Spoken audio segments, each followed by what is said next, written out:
Alright, here on the bench today I have the 7 transistor AM radio kit, and my understanding is that this is a Chinese kit that is repackaged with some extra parts by Childhood Radio, and comes with this much improved manual. The original instructions are a little bit less detailed, but I will be using both in combination to try and get all of these parts turned into a working radio.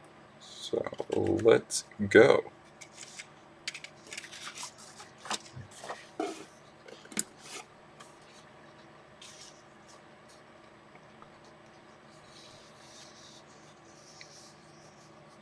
I'm not going to include too much of this manual, don't want to let anyone copy it, but here is a completed image of the board, how everything should go together.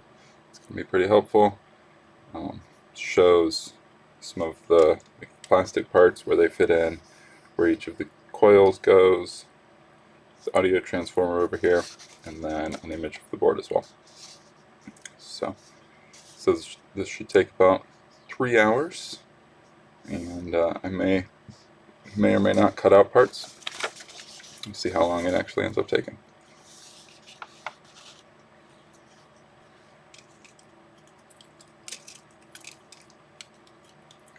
Made the mistake of putting the tuning capacitor on here already. Move that out of the way. And this board looks pretty straightforward. Get my helping hands.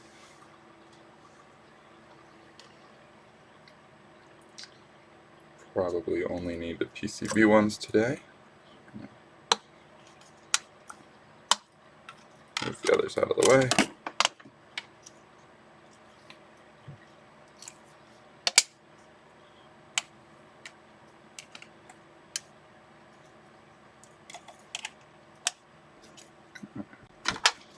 Let's get this board in. So it looks like components are going to come through from this side and then get soldered on this side. So I'm going to be flipping this over pretty often.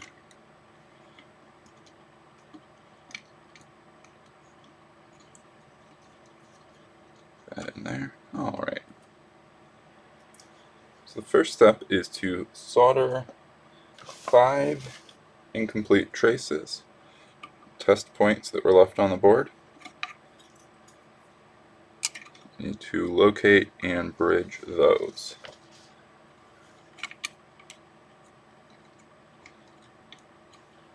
We've got 1, 2, 3, 4, and the 5th one is right there.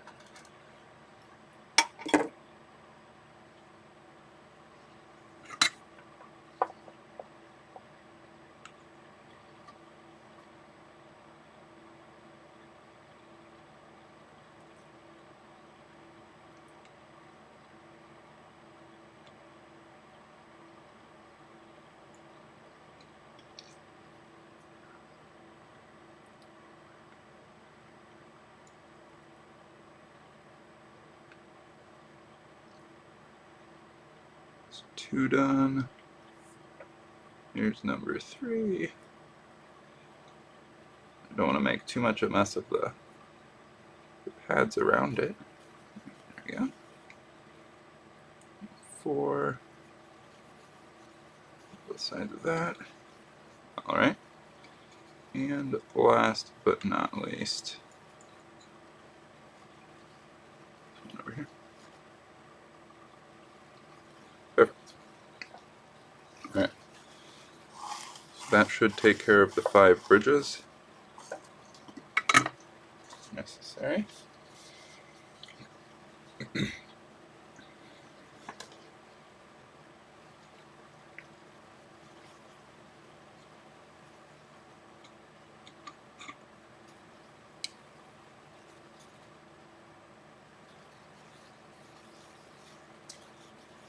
The next step is to install the fixed resistors.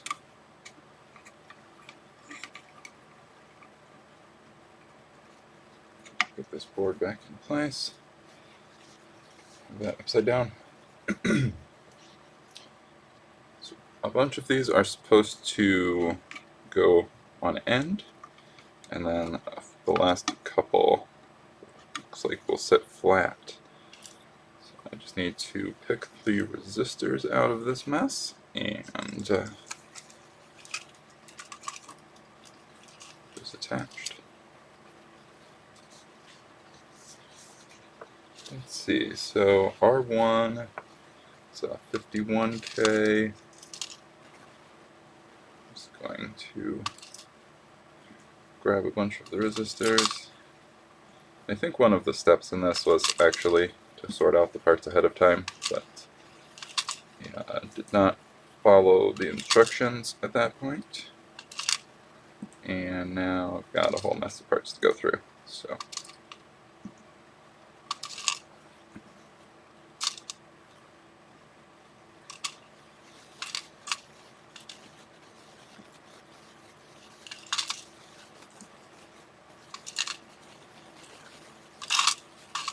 all the resistors. Oh, one more. And one more. And there's another one hiding over here.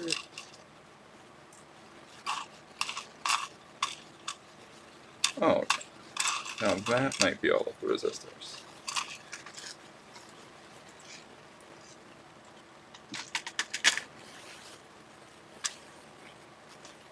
Okay.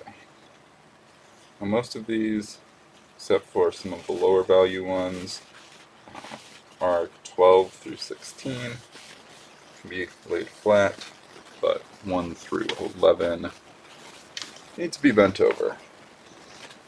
Looks like there's a few duplicates here, so I'm just going to start grabbing values, and we will grabbing resistors and see what value they are.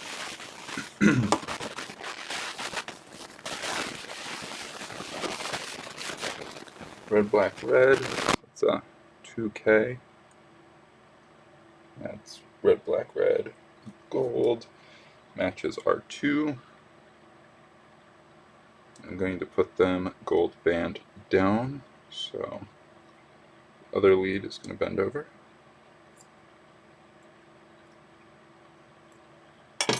And this one is R2. Looks like that's the only 2K on there.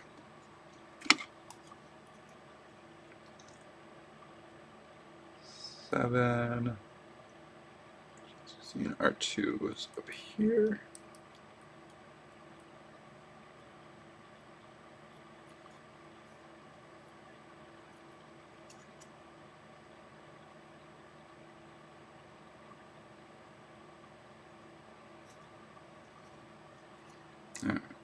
Not necessarily a huge fan of that placement, but I'm not sure what else I can do here. Try and flatten this out a little bit. May make it better, it may make it worse. I guess that's alright. Just gonna leave it like that then. That's good enough for the moment. And I'm just going to solder these as I go. It's going to probably get too confusing otherwise. I don't really see a good reason to wait.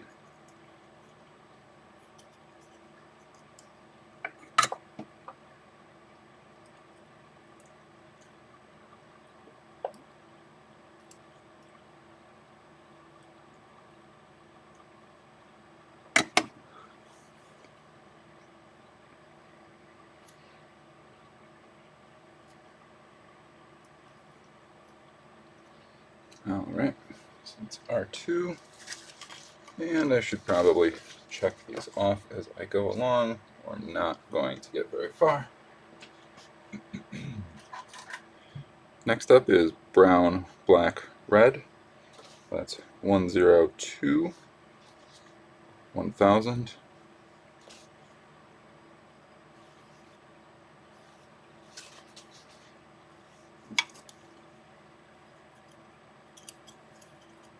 And again, I'm going to gold band down, bend this over, again.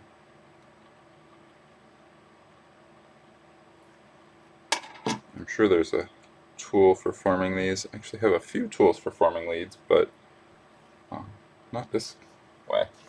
So, alright, so this is R6, looks like. Should be, it's R8, 5, somewhere around here.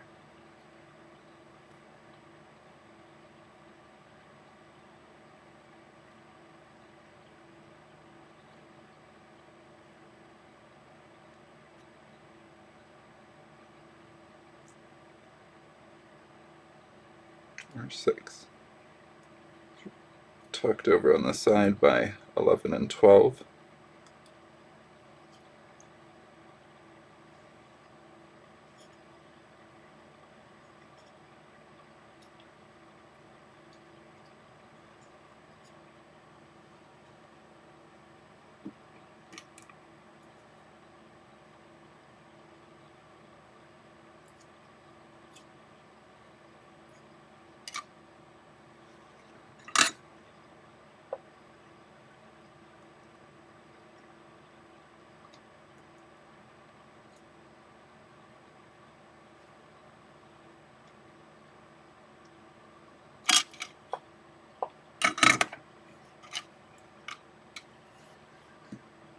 Next up, we have markings on this one are a little rough, but I think that's red, yellow, orange, gold. Should be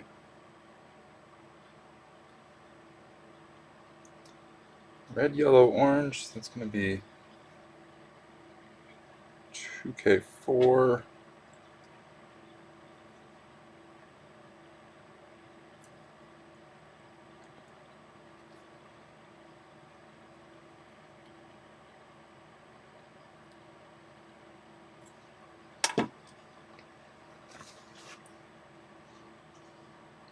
Which makes this, so this is a 24K, makes this R4.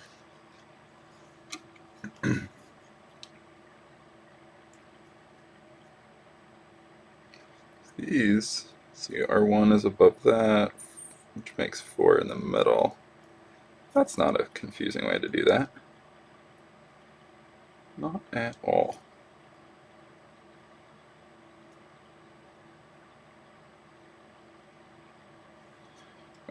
These are actually staying pretty well, so I'm going to put a couple in place before I go back to soldering, just to try and speed up the process a little bit.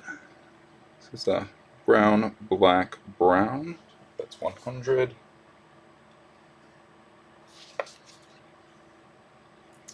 There's a couple places where this could go.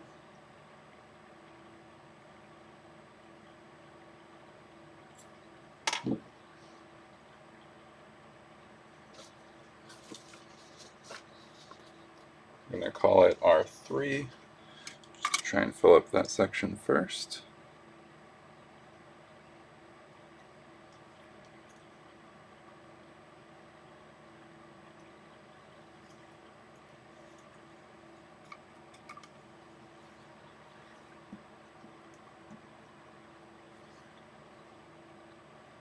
Another brown, black, brown. Definitely a few of these, but the rest of the 100s come later, so I'm going to skip that for now. So another 100.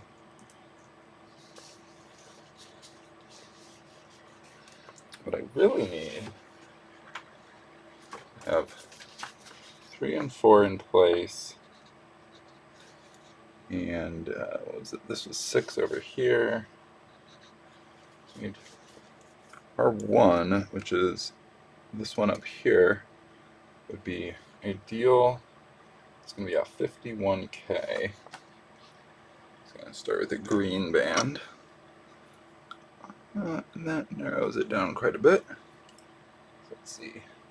51, it's going to be a green, brown, orange. Yep. Looks like the only green, brown, orange. Fold this over again.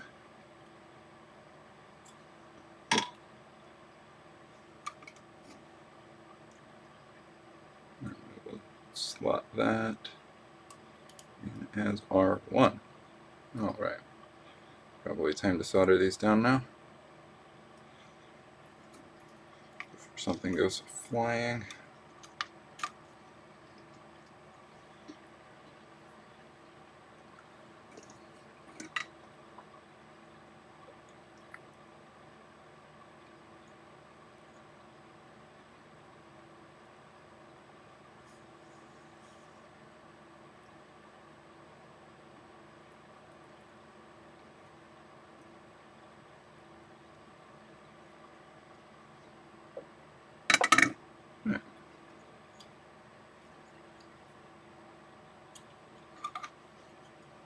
They're all in place and more or less even. I don't have a ton of experience with this style of building, so these are going to be a little rough, but at least I'm going to fold them over with the tweezers. Do that at least. So, that is most of the early resistors. So it looks like I have what have we got next? 5 is going to be a 20K. It's going to have a red band to start. Probably this one. Red, black, orange. Sounds right. R5, red, black, orange, 20K, standing on end.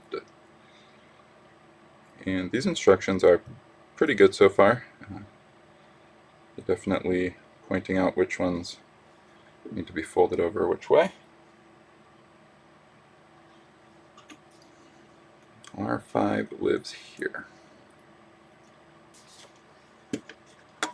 And 7 is going to be 62K. So it's a blue and then red. Should stand out. Blue, red, orange. That's R7.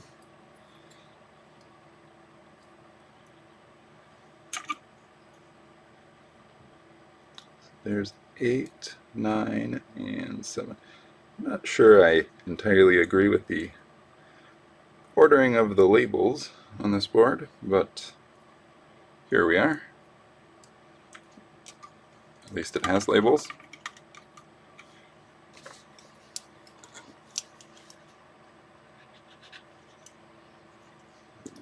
R8 is going to be 51.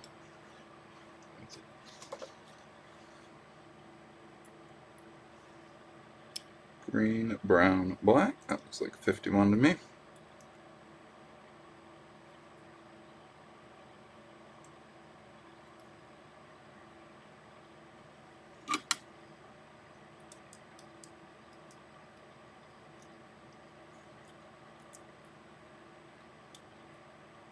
Just flatten that out.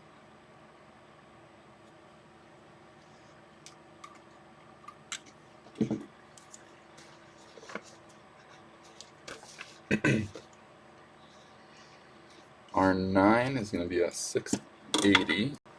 Alright, getting back into it. OBS stopped recording for a moment there, but I think I just lost a little bit of progress on soldering these, touching up and reflowing the leads. Some of these ceramic capacitors.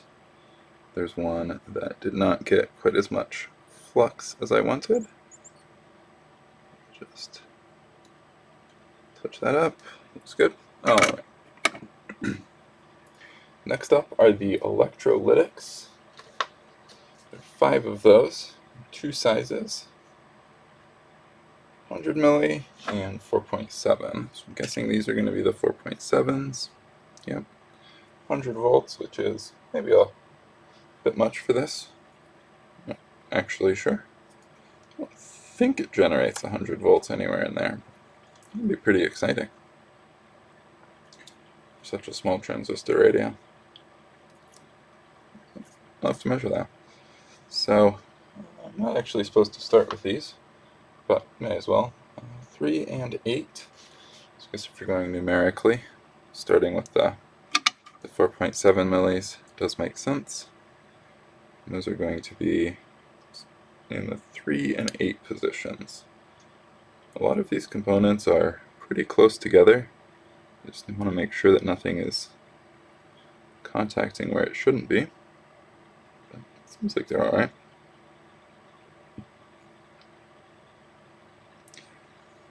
So here's C8, and here's C3. And according to this, negative, let's see if the negative leads into the hole surrounded by the shaded markings. Alright.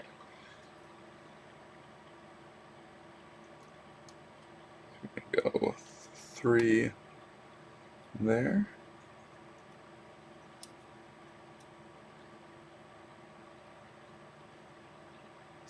An interesting fit, but it does fit.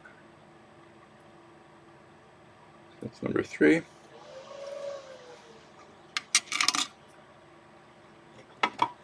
And this one, I'm going to clip it to make it easier. So this will be number 8 and negative on the shaded side.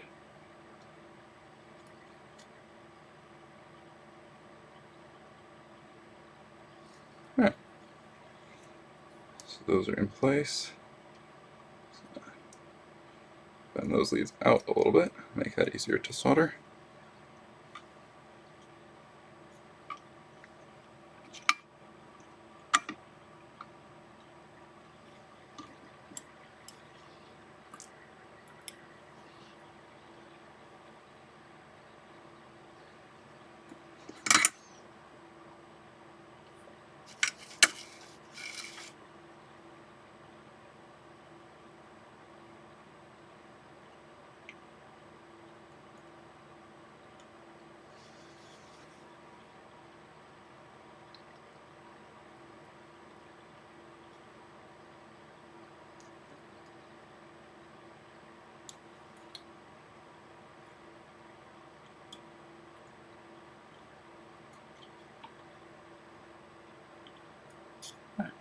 Reflow those together slightly.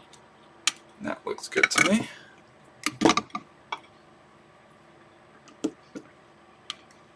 That.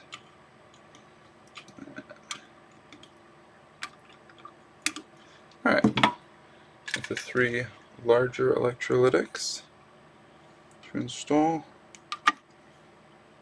That out of there. Alright, so there's one of them.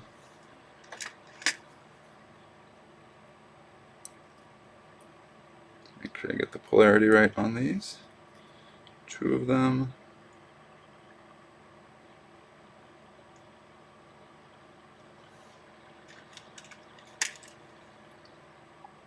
And the last one.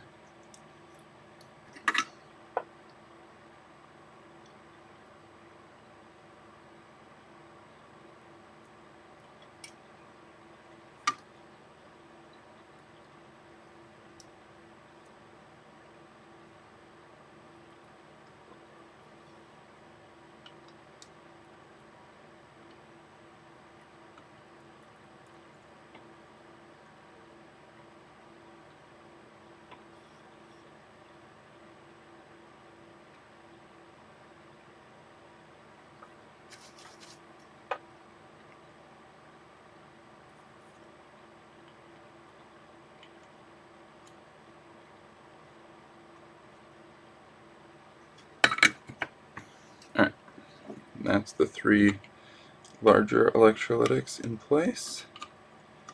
Clip these leads.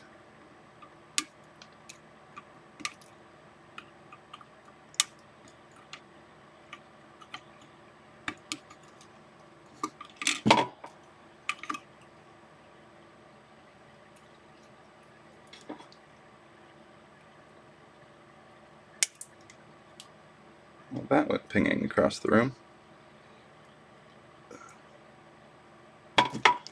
This one needs to be reflowed a little bit. There we go. It's a bit better.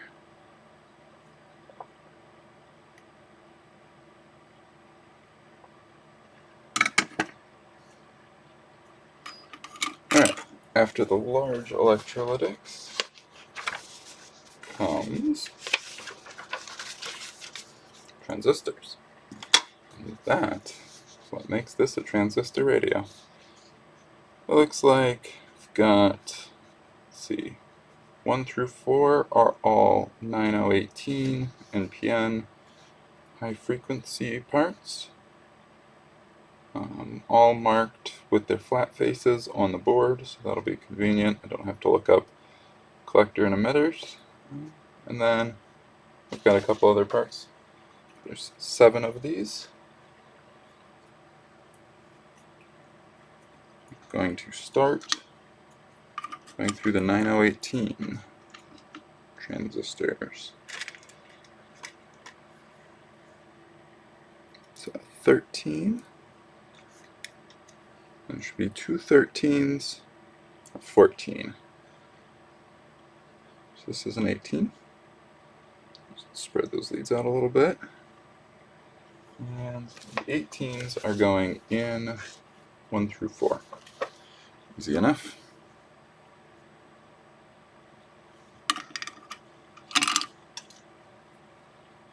This is going to need the base pulled off to the side.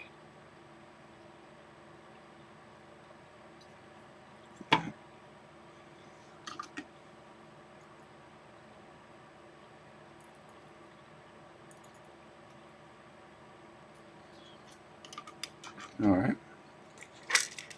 Another 18. Perfect. Alright, this will be number 2. Not my best job with the leads.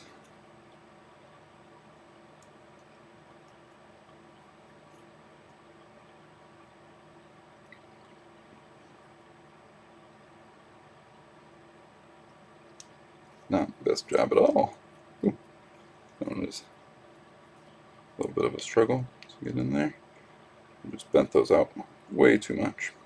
Alright, so that's 1 and 2. That's another 13.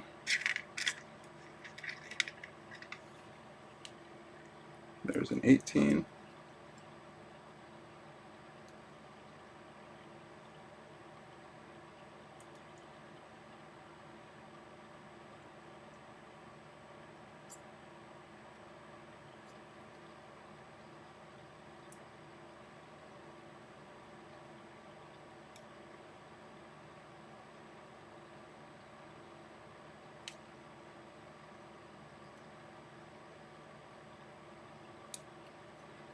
These tweezers are just not quite in alignment anymore.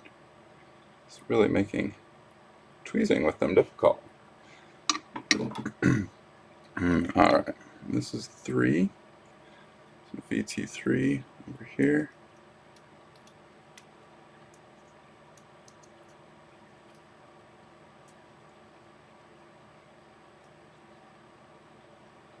Put it in place. And 50-50 shot on grabbing the last 918. And I got it. Excellent. And this should be VT4, which lives over here.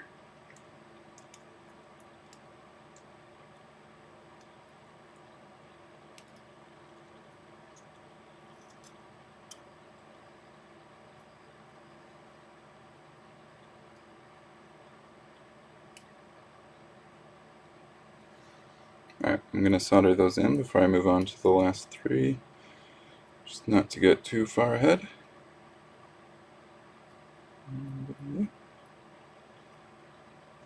Just get those attached.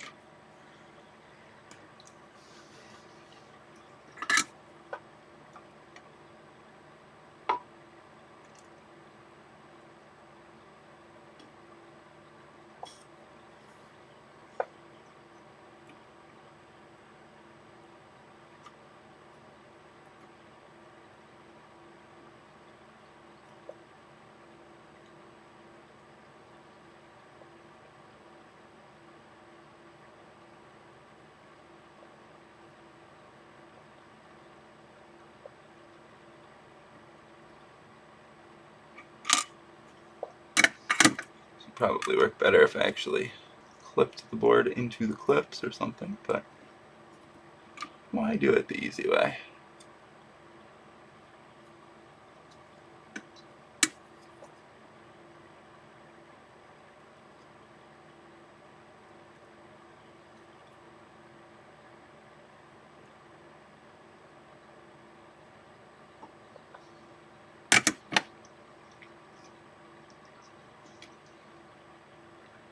Alright, and the last one is up here. It's actually a little bit buried in between some of the other parts.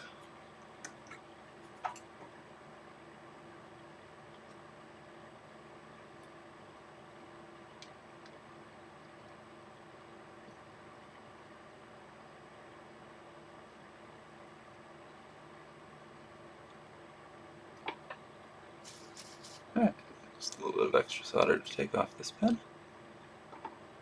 Looks good.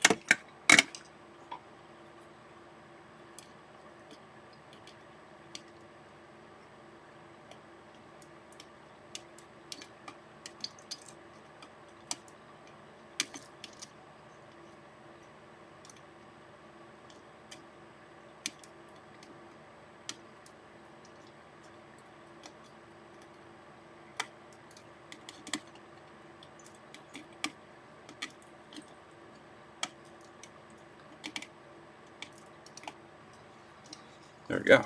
Alright. So that's 4 out of the 7 transistors in place. Haven't made too much of a mess yet.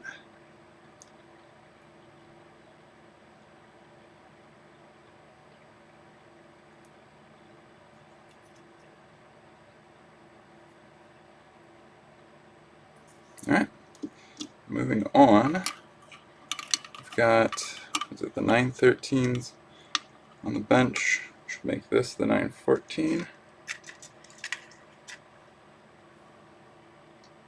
Sure enough. The 14 is number 5, and the 13s are 6 and 7.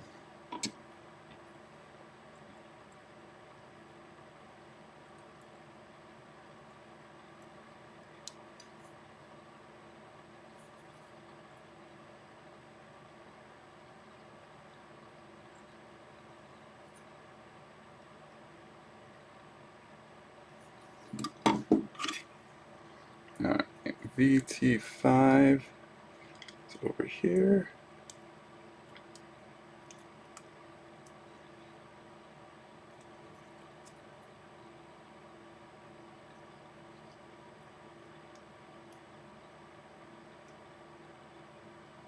Five, and then 6 and 7.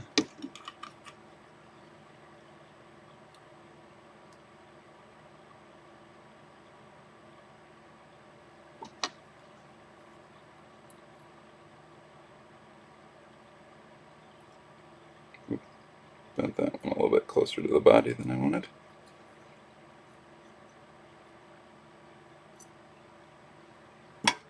Alright.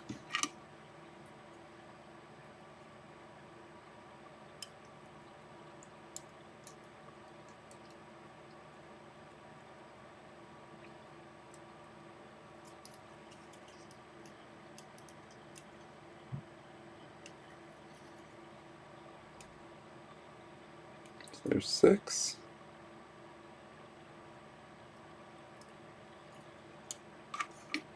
And 7. This one's a little squished up, so bend that out.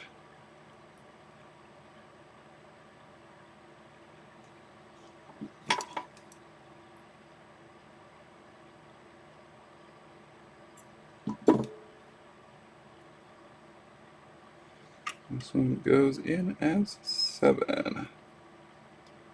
Put it in there. There we go.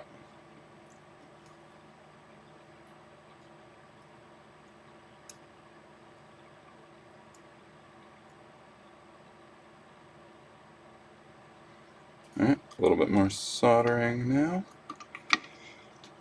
And then we're on to the some of the more radio style parts. tuning capacitor and the antenna coming up soon.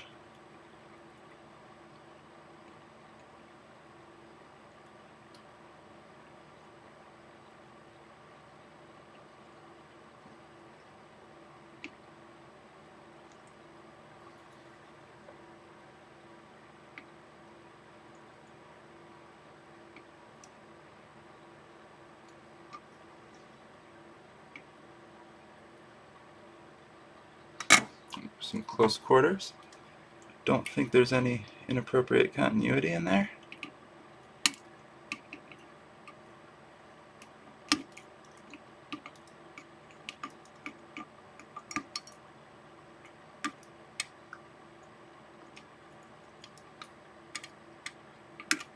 Last one. All right.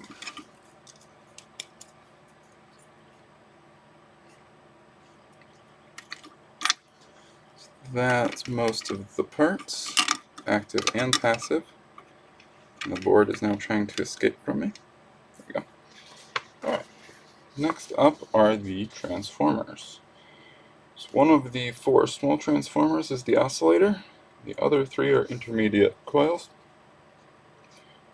There should be a marking on each one, but the oscillator does not have a capacitor in the bottom. So these are the coils, and this one has a capacitor. That one has a capacitor, and this one does not. So this is the oscillator. And there's really no way to mix this up. There's 2 pins on one side, and then larger pins top and bottom. So I just need to make sure that I put it in the right spot. The oscillator is going in T2. So this looks like 5, 2, 3, 4, 6. So that leaves 1. Where is 1? Be the audio transformer, I would imagine. That either goes, I'm not exactly sure where that goes. It's somewhere over here, it looks like. Wait, no, this is the audio. Maybe T1 is not on here.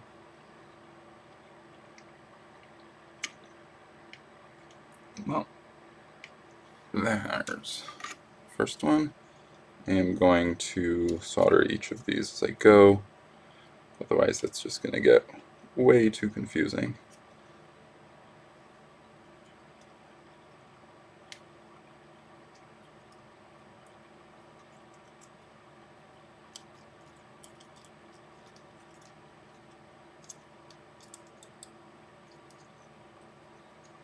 I think this might actually be easier if I set it down,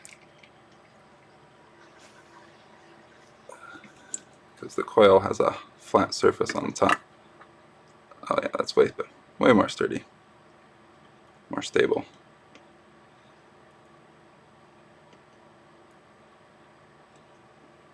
All right.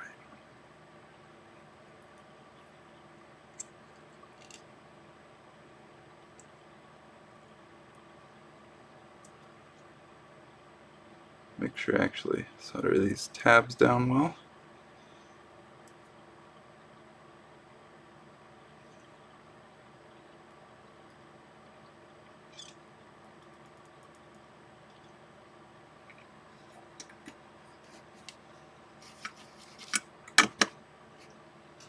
Alright, so that's the first one.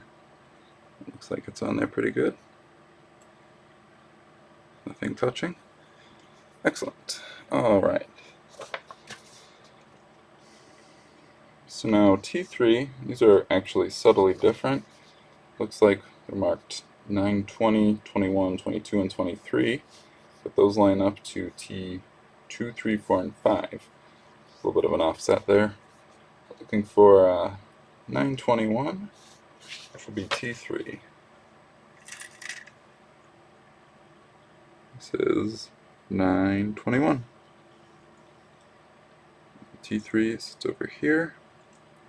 We go in like so.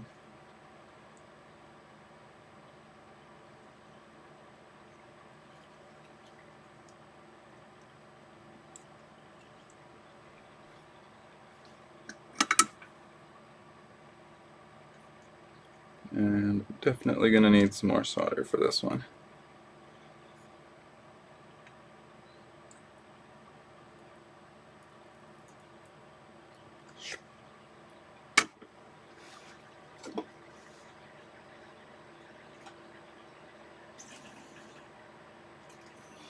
It gets sucked into the joint like a noodle.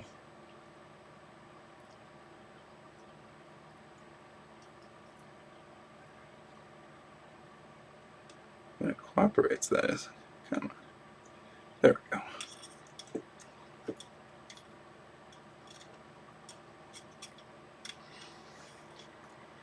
It looks like one of these might not get soldered down.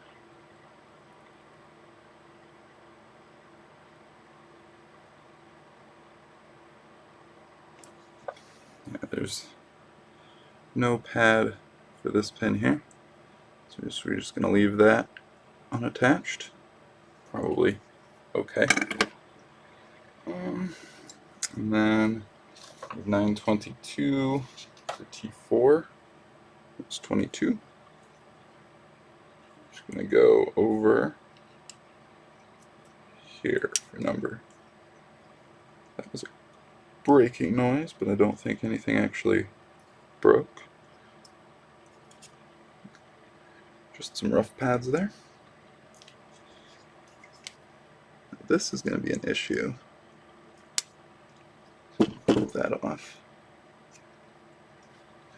And I think we need to reflow that.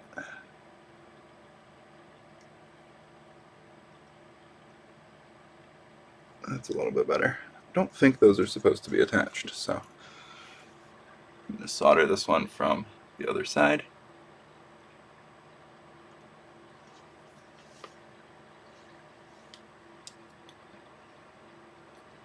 And this one has another unconnected pin. I'm assuming this is a sensor tap on one side and they just only needed half of it. One of those center taps that you can do probably a parallel series thing on. And they're just using half of it for the correct frequency. These are all 455 according to the schematic. 455 kilocycle intermediate frequency transformers, or kilohertz if you prefer that measure. That's the last transformer, or the last of these ones.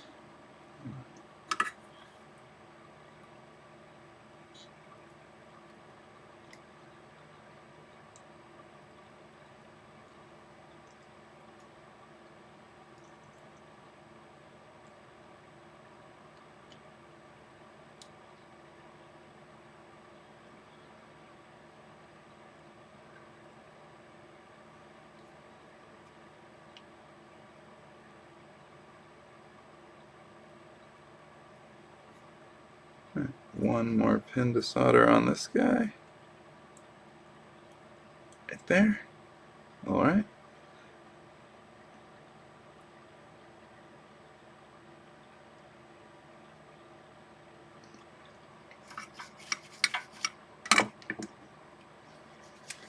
And that just leaves, I believe, the audio coil. Back to the instructions. Yep, the audio transformer. There's a white dot printed, and that is T6. So this one's going to have a marking somewhere on itself, down at the bottom here. And T6, which is over here, has a similar marking. So we're going to go just like this. And these legs are all askew. There we go. Alright. Fold a couple of those down to keep everything in place.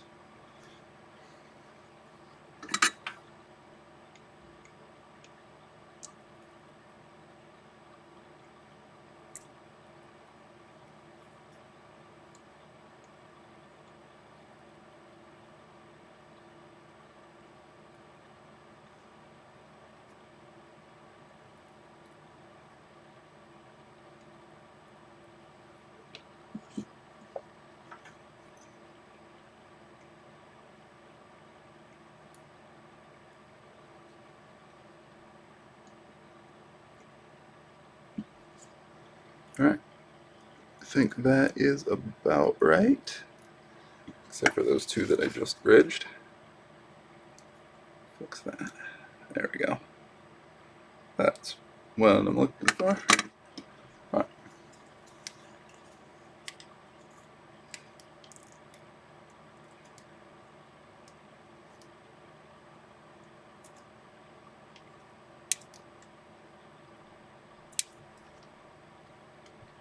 Trim that down. That looks good.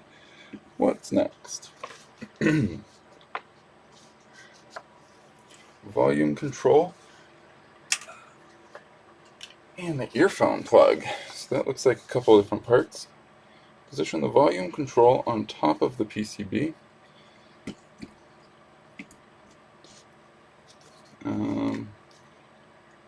Bend the larger tabs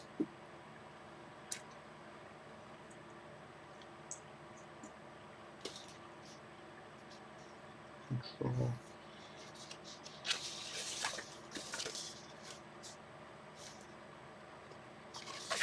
Alright, so this part does not have any illustrations, but looks pretty straightforward.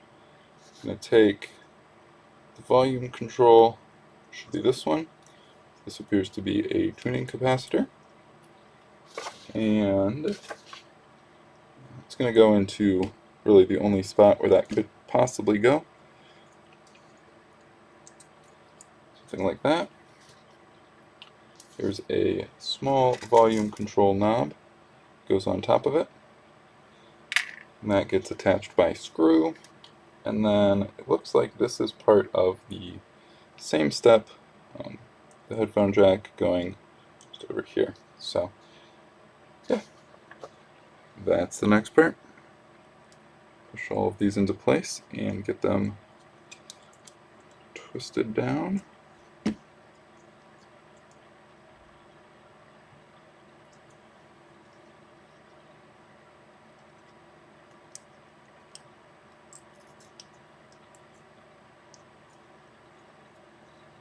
And it looks like that is about as far as this will go, which is fine.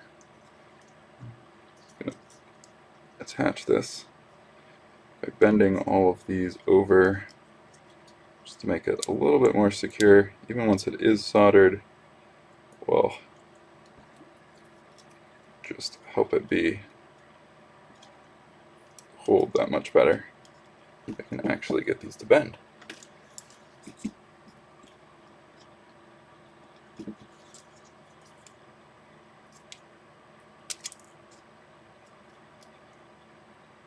It's just being super obstinate.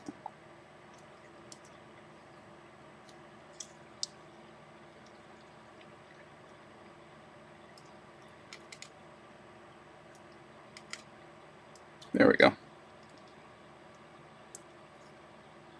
Alright, that should do the trick.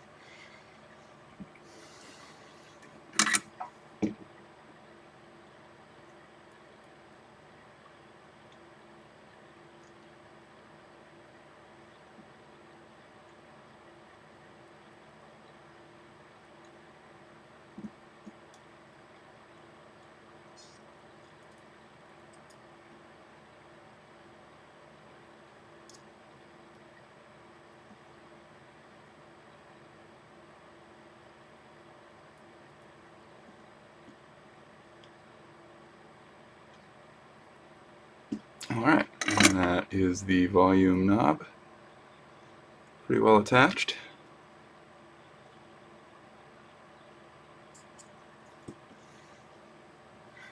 And according to the instructions, should attach the actual knob to this now.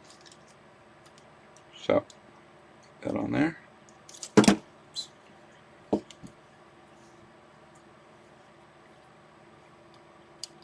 Get that placed on there, and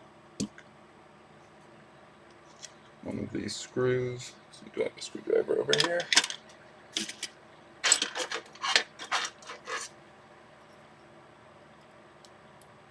That's good enough.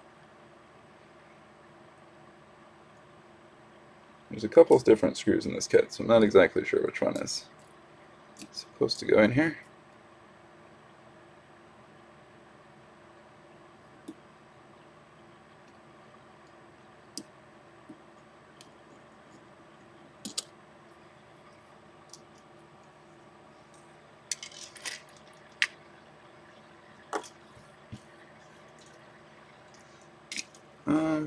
Let's see.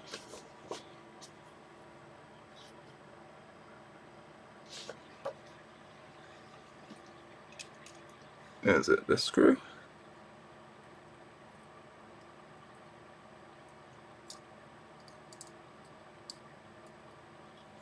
If it's that one, I'm going to need to grab a different screwdriver.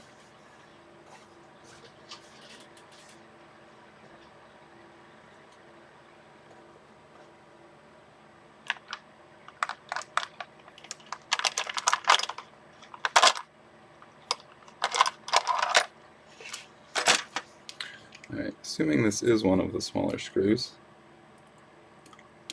let's try this one. Seems to be working. Yeah, it hits end stops nicely. You can see it rotating underneath. Perfect. Alright, just make sure that is nice and snug.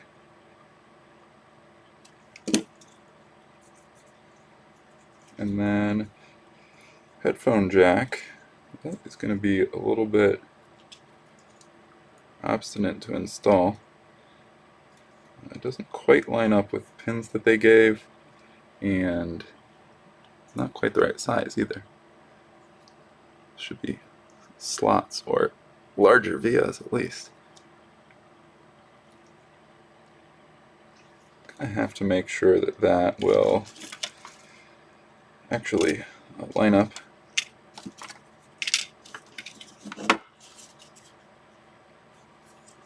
So let's see. This fits in. How's that going to go?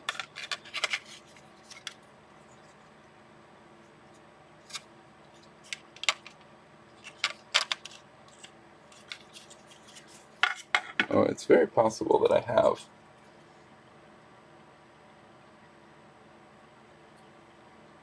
the headphone jack on the wrong side of the board too. Let's see if flipping that around makes any more sense. It'll be difficult to solder if that's the case.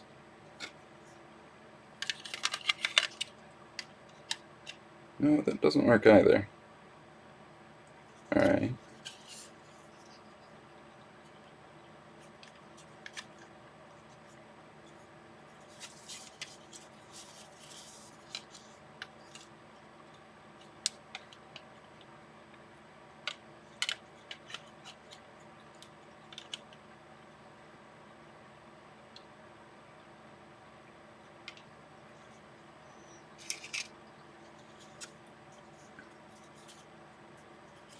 Alright, so it looks like the headphone jack does need to be on this side, and then the tuning knob sort of fits through a gap between the two halves of the case.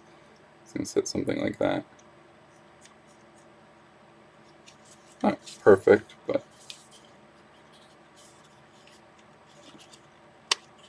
there we go. So that's a little bit better, I suppose. Alright, so solder the headphone jack on, and then almost done.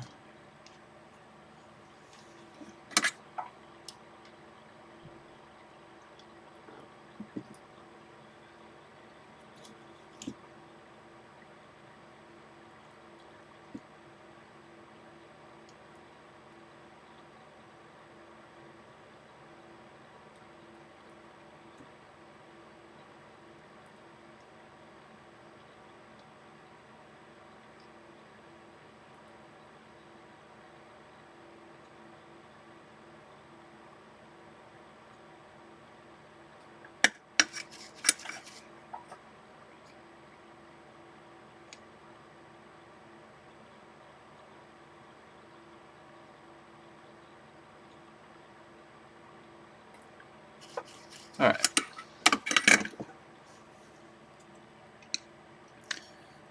That's the headphone jack installed.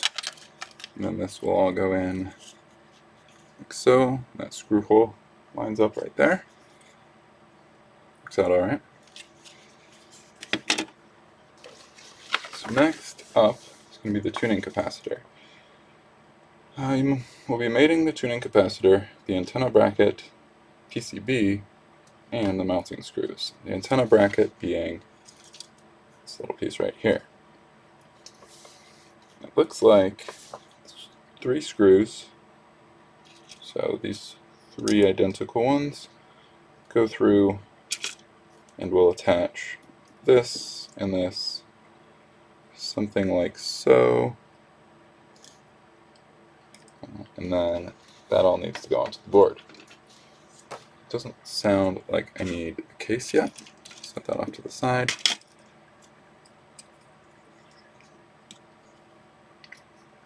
And this goes on in this direction. Once I bend these to cooperate a little bit, with this underneath it coming out that way. So maybe get that in place, and then some of those screws in here.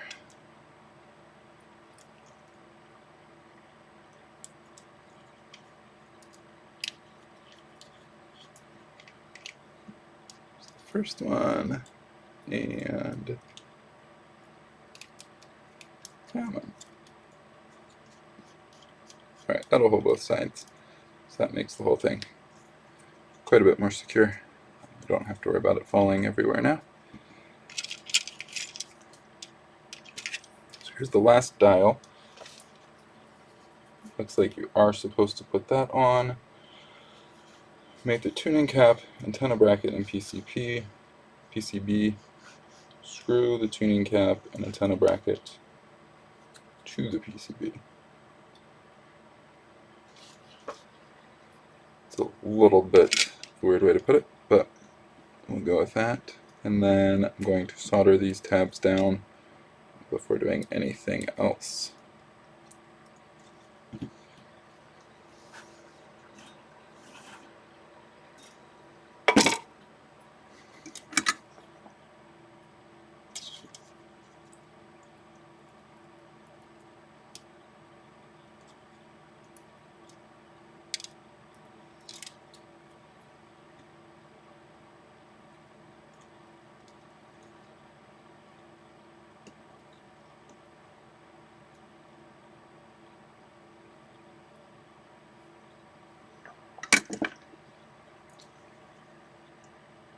Alright, those are those 3 tabs soldered down.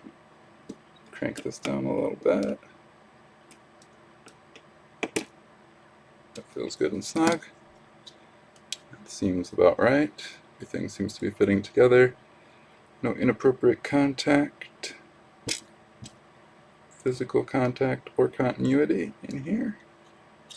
It's tight quarters, but everyone seems to be doing alright.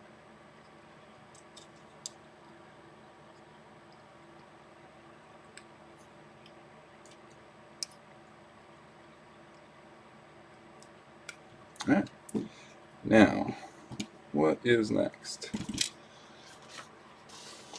So it looks like I'm almost up to the antenna. Definitely going to take a break before that. It's been recommended in the instructions because those are some teensy little wires. So the last step before the antenna is this here LED. And it's going to go short lead. Yeah, they say the short lead is low side. Just get that, wiggle that in there.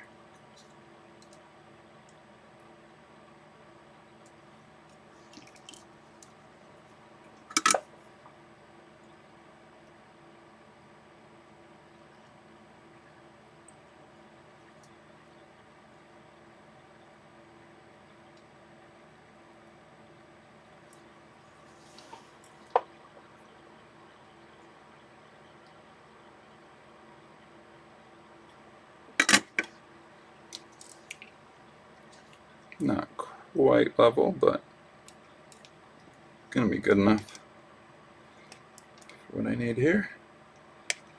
Alright. Gonna take a quick break. Be back to assemble the last parts here. Right. Once more into the breech. On step 8, the antenna and the ferrite. No, ferrite antenna.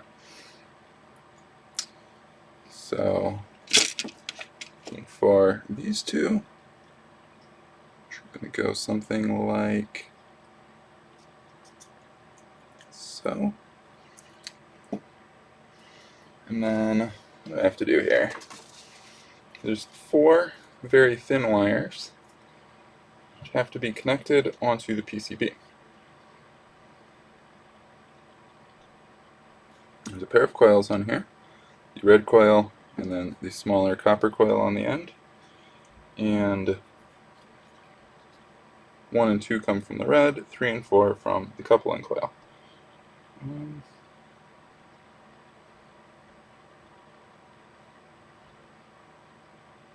The wires can be shortened, but they are enameled and will have to be retinned.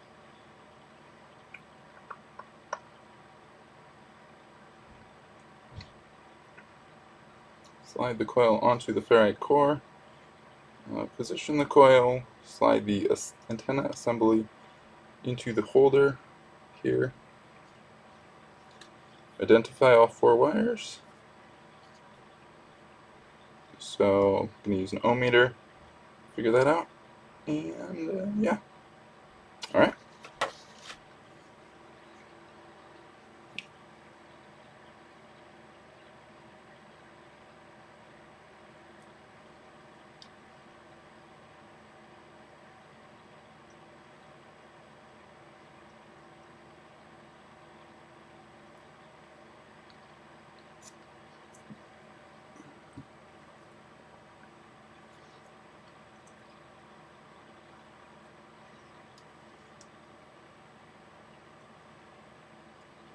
It looks like this is going to fit in roughly like this,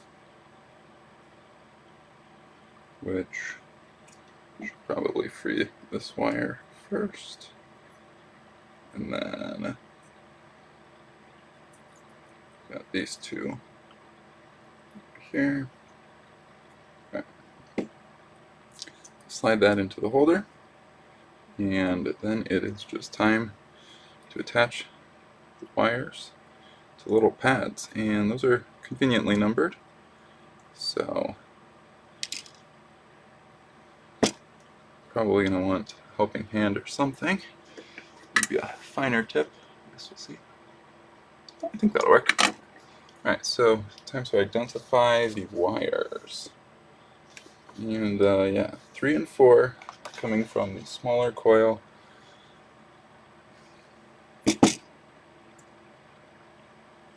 1 and 2 are from the red coil. So this is, call that 1 and 2, which means this, not entirely clear. I think 2 and 4 are together, so that would make this 3 at the end. That appears to be what the illustration is saying, and that matches the pads here. So that all checks out. These are definitely longer than they need to be, but for the moment I'm just going to fold them over and solder it on. You can always shorten them later. So can't make them longer.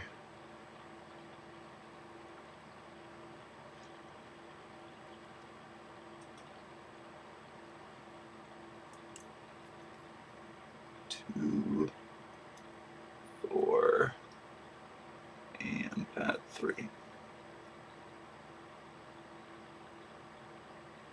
4. 1 could use just a smidgen more. Alright. And now for the tricky part.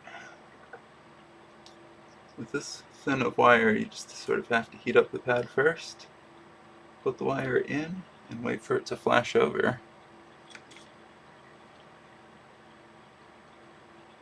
There's 2. That belongs over here.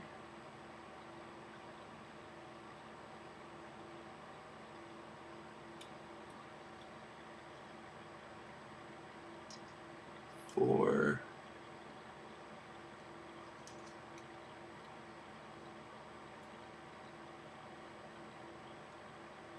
Four could probably use a little bit more solder.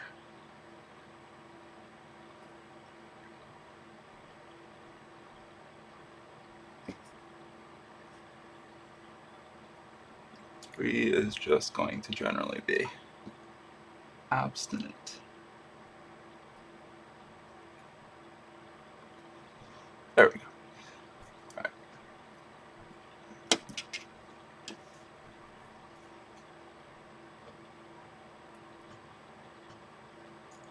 Well, 4 actually stayed in place. I was expecting that to spring free. That held. Alright. That is definitely a lot of extra wire there. Very thin wire, so that's a little bit fragile. I have to be careful with that spot.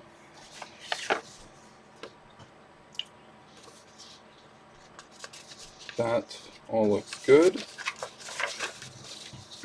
Moving on to the battery holder now.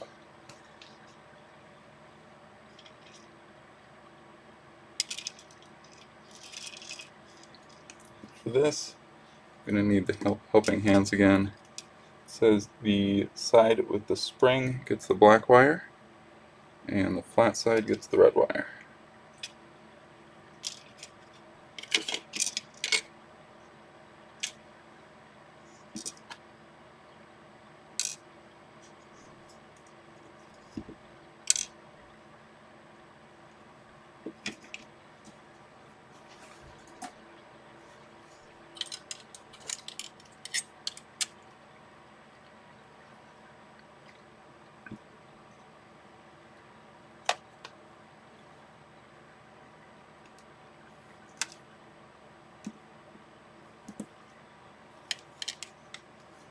Just need a little bit more room. There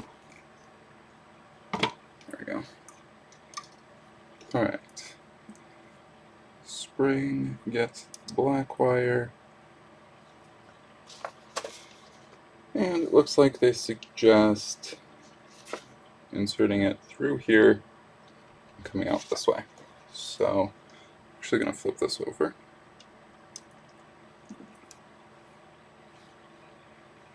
We're going to go through the bottom after tinning it.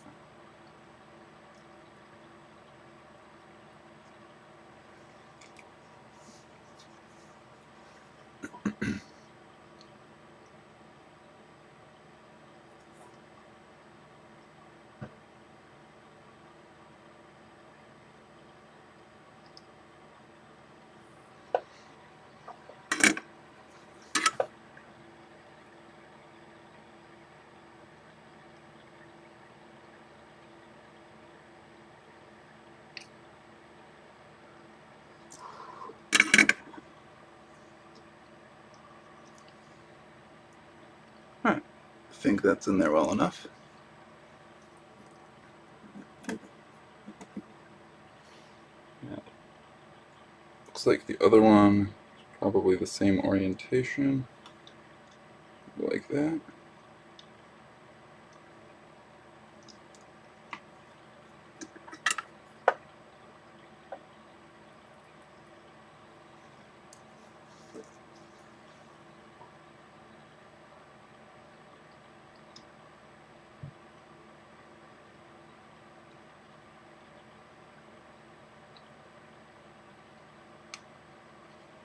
That did not work at all.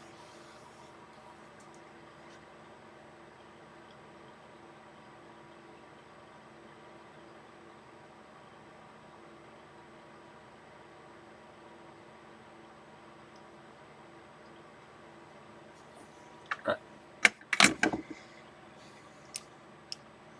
That should do the trick. For the battery pack, let's see. The other side doesn't need any soldering. There's already a little lead trying to get into the speaker. At least it's not a screwdriver. Put that on there for protection. 2 green wires and 2 remaining screws. One of which is for the PCB, and one of which is for the tuning dial. Yeah.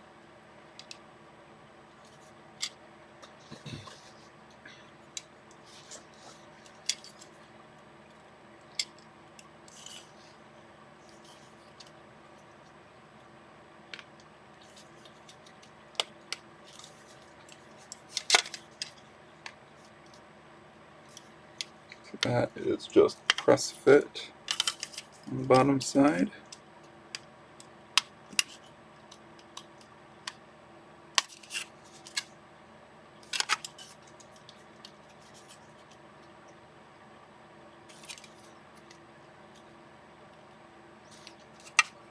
Looks good. And then, let's see, red is going on at the bottom.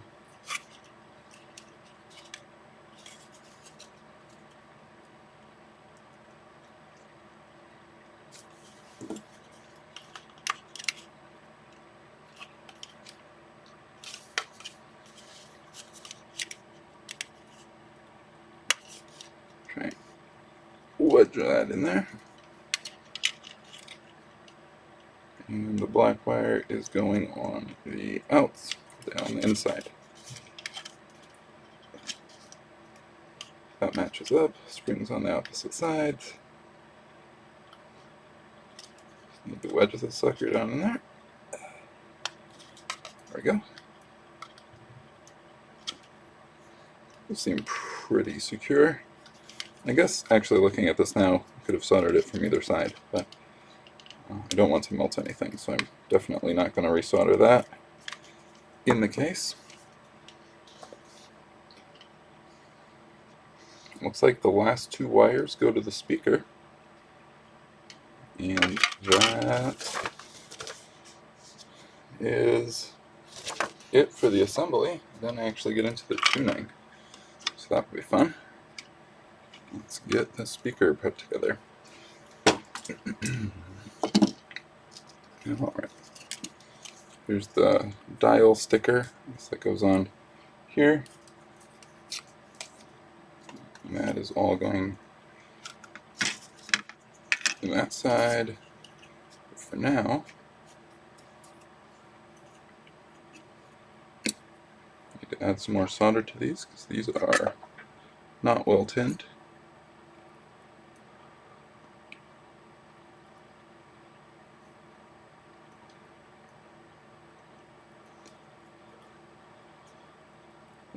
Whatever they used on there stinks.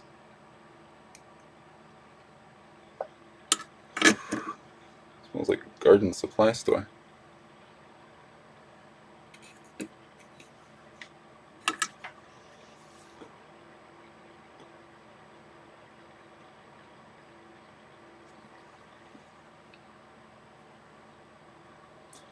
The solder I get isn't even a name brand or anything, but it certainly works better than what they had on here. Phew.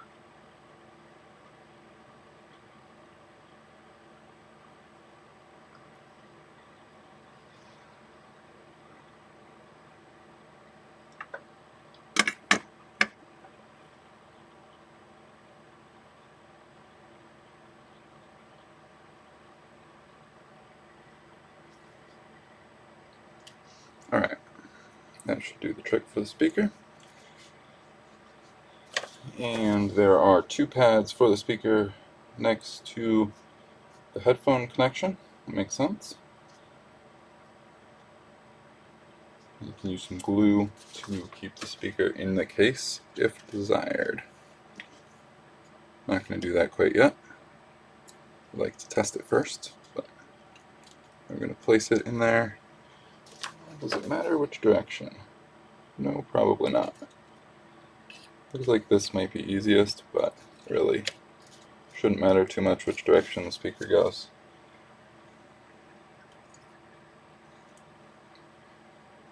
So this fits in like so.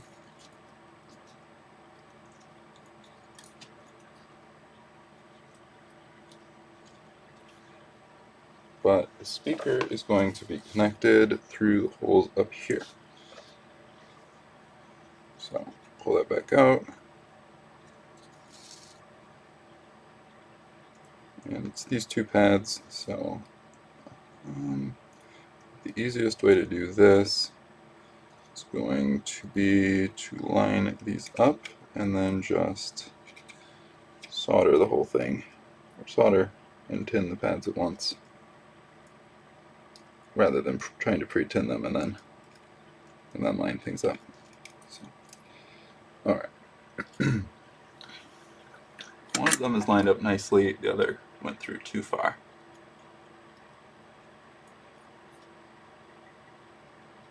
That'll be fine. Poke that back through a little bit.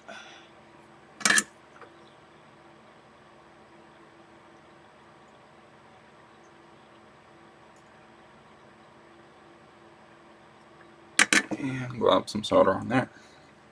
Perfect. Now flip that over. The speaker wires out of the way. Line up the headphone jack like that. And there's the screw hole. If I remember correctly, I have to put on the dial first. I'm not really sure where the sticker goes. I'm going to hold off on that. Negotiate this out of here.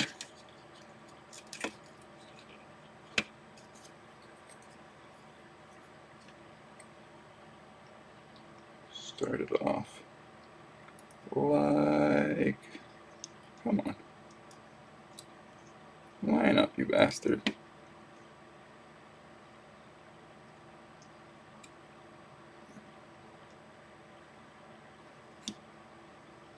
Why is that not cooperating?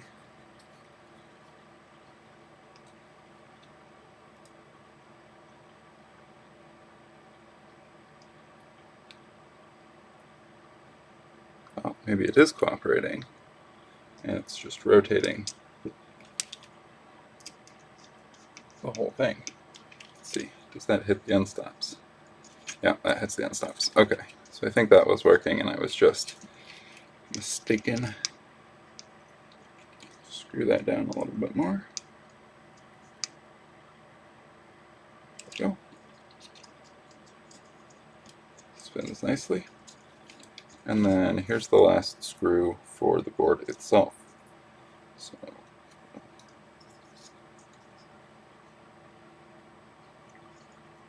these from getting twisted up.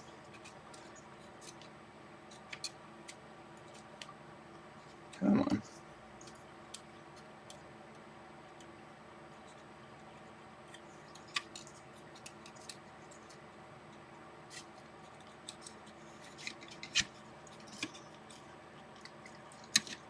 Oh.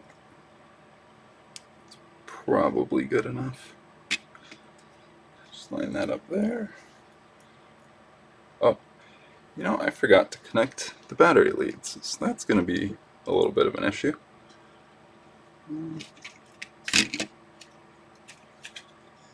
Where do those connect to? I'm guessing it's going to be these two pads that are unpopulated, but definitely...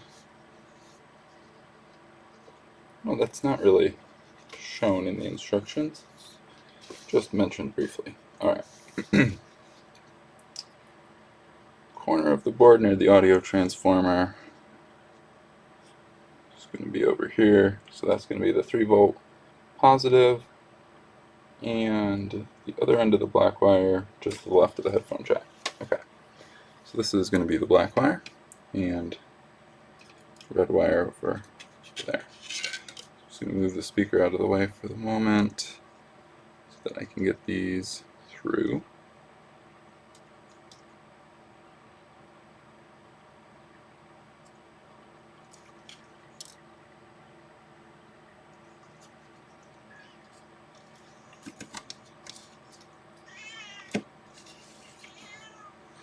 Right, that one's being a little bit difficult, but got that lined up.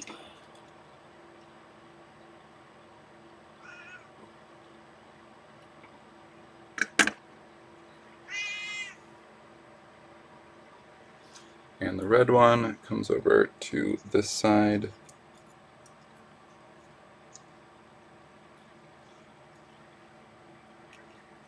Get that one around here. Feed that through as well.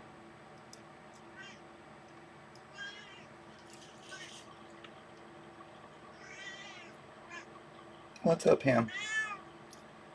Why are you yelling? Oh. Alright. Just make sure I don't melt this green wire in the process. But that should be both of the battery leads attached. Alright. Yet another lead slipped in here while I wasn't looking. Flip this over. Pull off all the junk sticking to the magnets.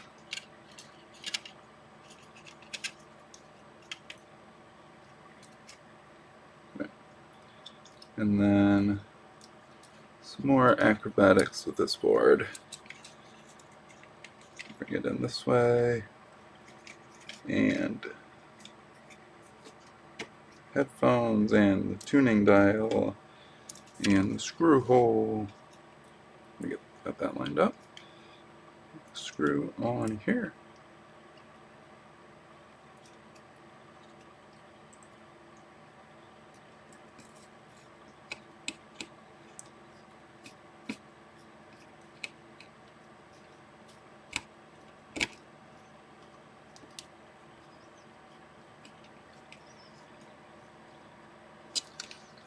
Alright, I think that is everything assembled for the moment.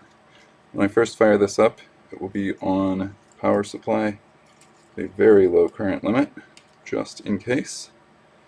And these wires just need to get tucked into the case itself, and it still needs a sticker, but aside from that, let's see if this will close.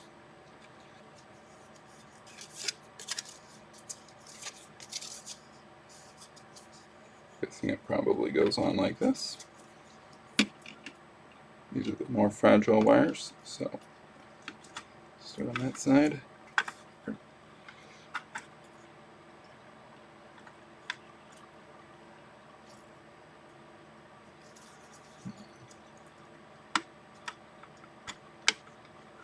What am I getting hung up on here?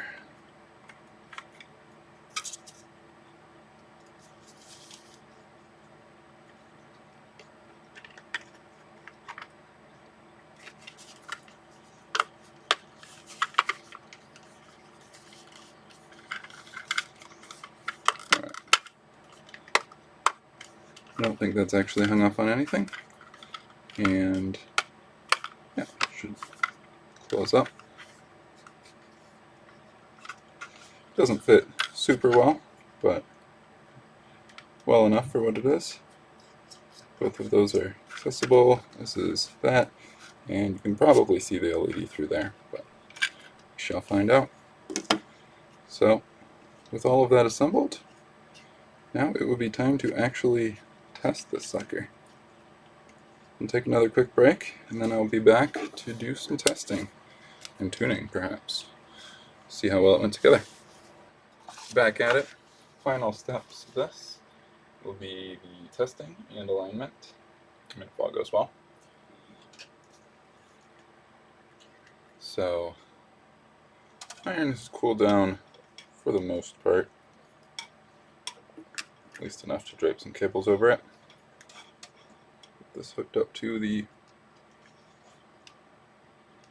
big bench supply. my O1 ODP. Dial that in, not 30 volts, 3 is probably more what I'm looking for here, and 150 milliamps should be pretty good for the moment. Make sure these actually have a good connection. All right. And yeah, so everything is in place over here. I have to adjust this and this whole assembly, and then the coils. And typically, if I was doing this on a larger radio, I'd use a signal generator to inject an IF signal. I have to figure out exactly where that goes on this setup.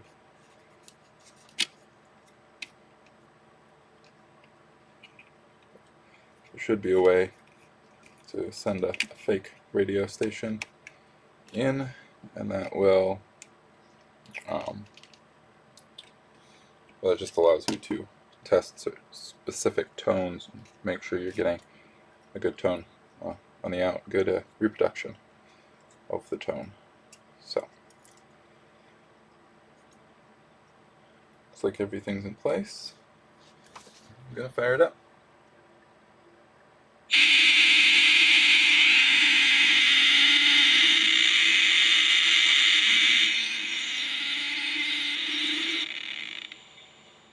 That seems somewhat unhappy, but nothing has caught fire yet.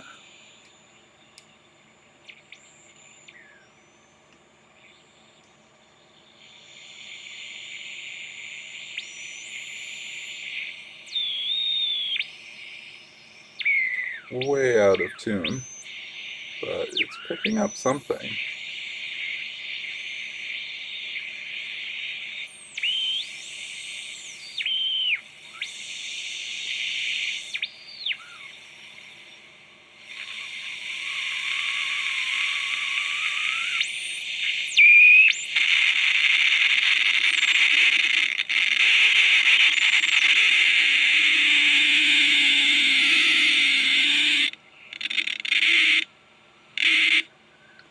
I feel like there's probably a station right in there.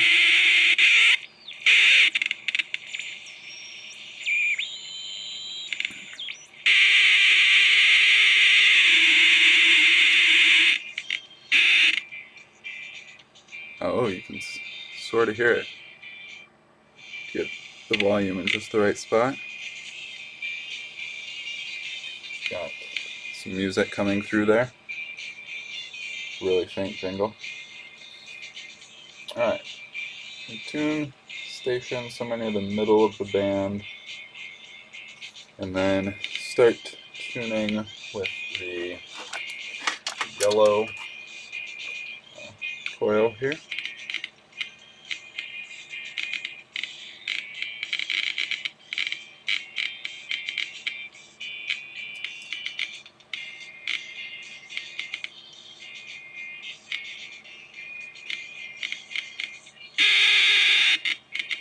If I turn that up, there's a really terrible squelch.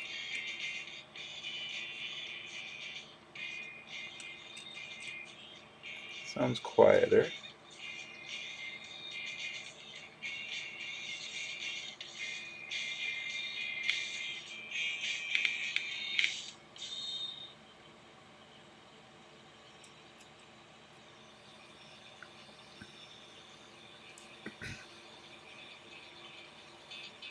I'm only drawing about 30 milliamps, so seems okay. Call that loud. I'm not sure if it really is. I'm going to move on to the white core.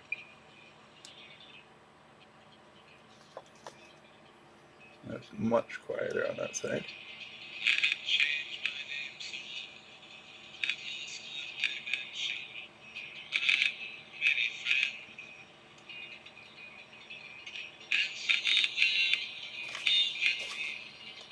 Green core to T5, and then go back through them again.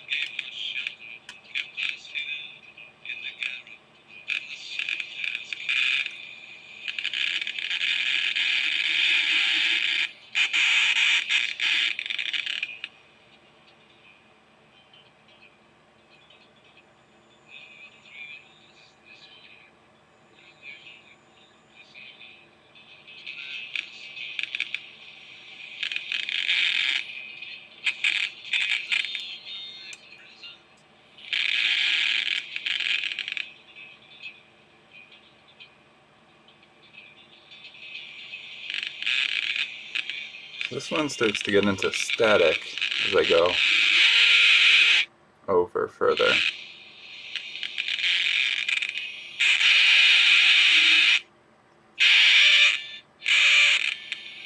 And I'm not really sure why that is. It seems like it's getting some feedback from somewhere. It's a little bit better.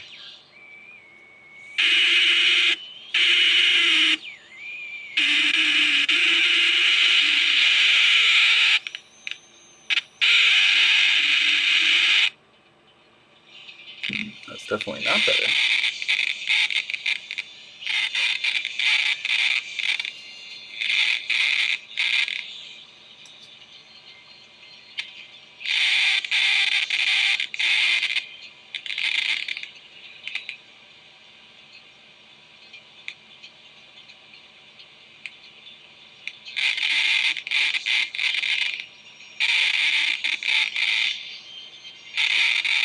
Alright, not entirely clear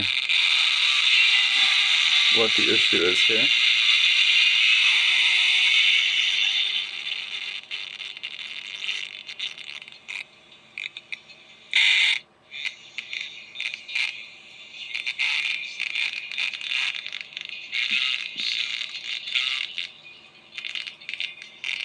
Almost seems like I need to move this up a little bit. When I touch the ferrite, it certainly improves the reception.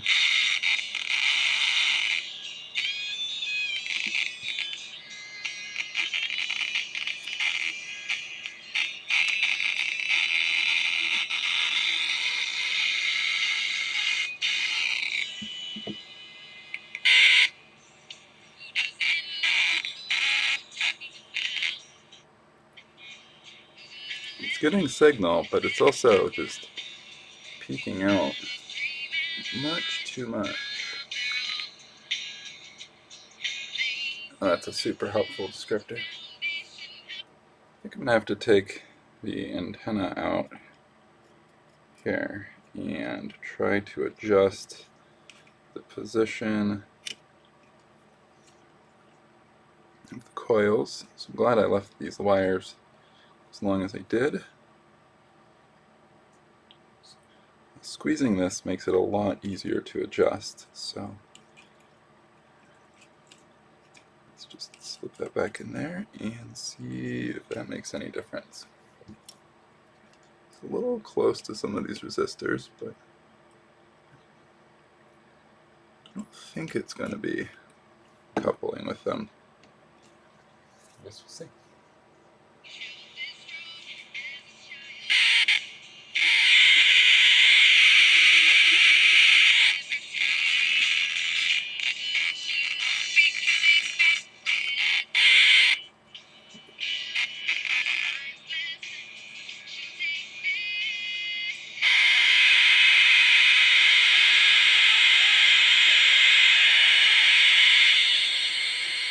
Now,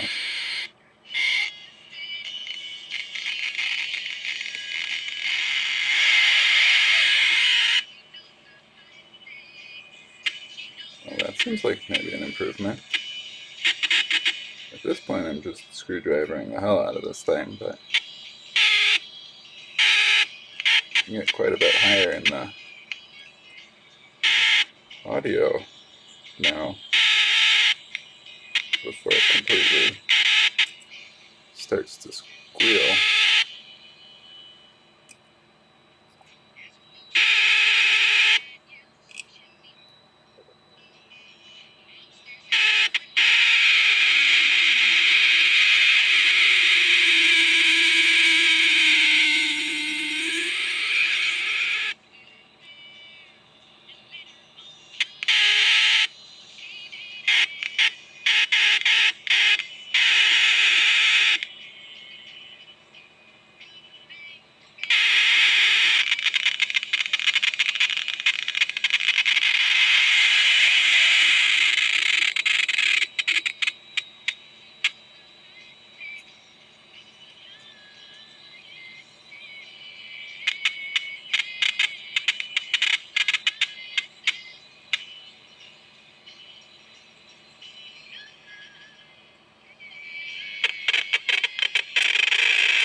I'm not sure why this is giving me so much trouble. It's definitely out of tune.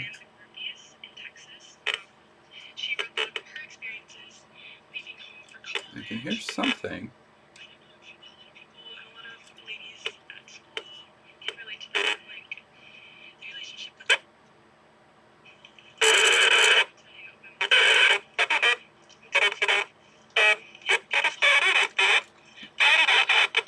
Now everybody has a robot voice.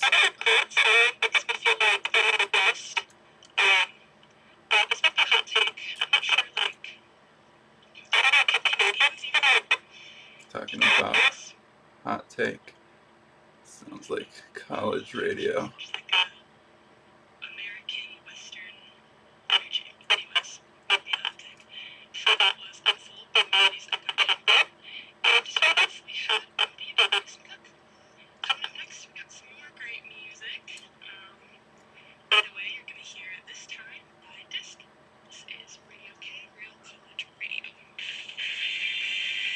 Oh yeah, that is the college station. Now I'm seeing a little bit of solder or something in here. I'm not sure what that is, but it's almost bridging one of these tuning coils.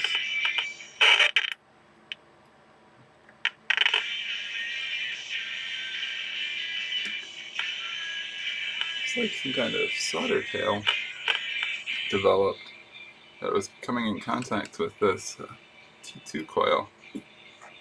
It's not great. Not sure what that's about.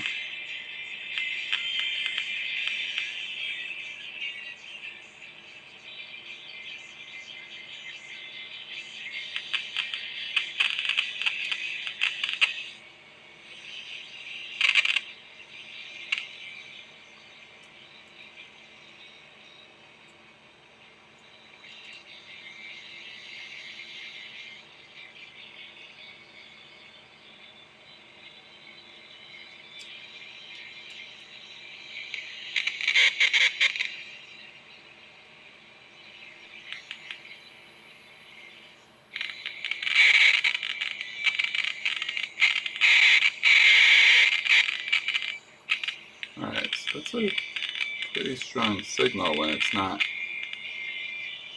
squealing.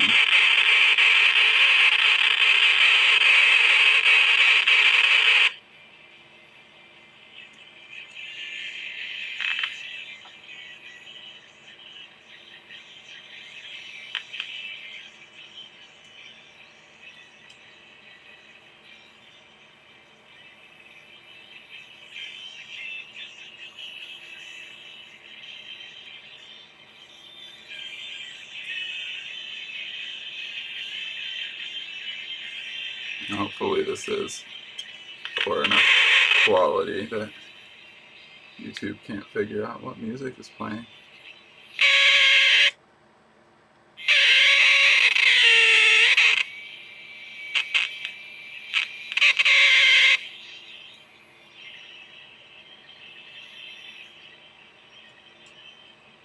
At the moment, this T4 seems like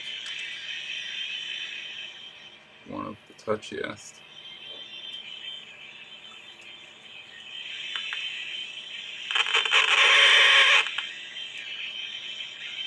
It's definitely louder, but not clearer.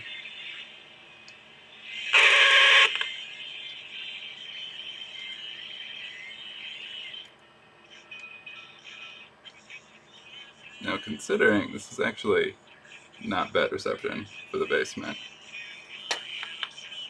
my office is underground, so I think that's very small. But gradually, I got a little bit more confident that it would got better. see if I can cut down some of the horrible shriek that's coming with this one. The real fear. Because I would always shake with fear. And it actually went. And I mean behind the voices.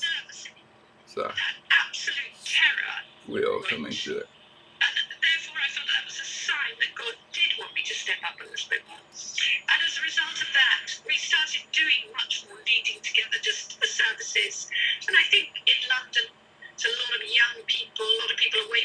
lot of young people in London. Coming in from all over the place. There's a feeling of people needing a home. I felt I had a role that was important to be like family to people. As a family, as a couple, This voice station is actually coming through pretty well. but it took me a long time.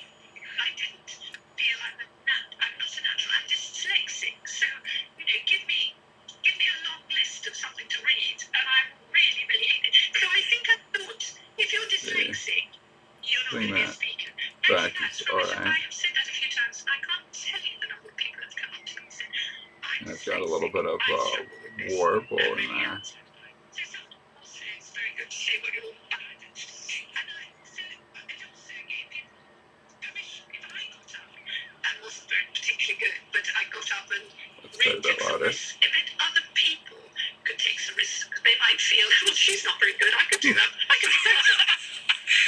And give people permission. And I think, especially as women, that's peeking out now. I believe in equality and those things, but women have less confidence. Often they need more encouragement. Quite often the men will volunteer a little bit Makes faster it a little than bit the women. too much loud. So therefore I think it was important for me to stand up more on some dates to give permission to every other woman in the church to say, you can do this. Still got a little bit of a rattle, but I think that's coming from the speaker. Because the station's pretty clear now.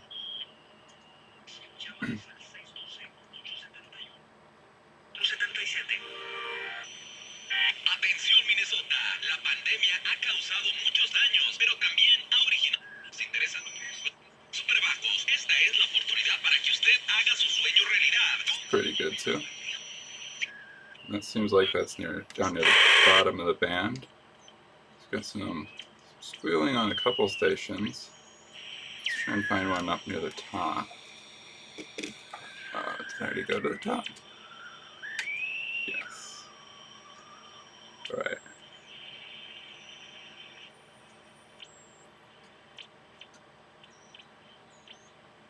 It's hard to tell if that...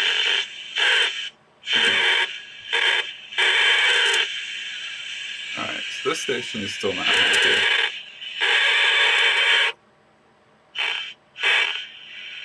That one's just immediately going into some kind of oscillation, it sounds like. I'm still not entirely sure what's going on there. I'm going to have to hook a scope up to this. Because I don't really see anything besides this spot of solder here that would be in contact, causing an issue. A lot of the stations on the lower end or higher end, one end of the range, we're doing all right, and stations on the other end having some issues still. Through there. And besides squealing when I turn the volume up on those stations, it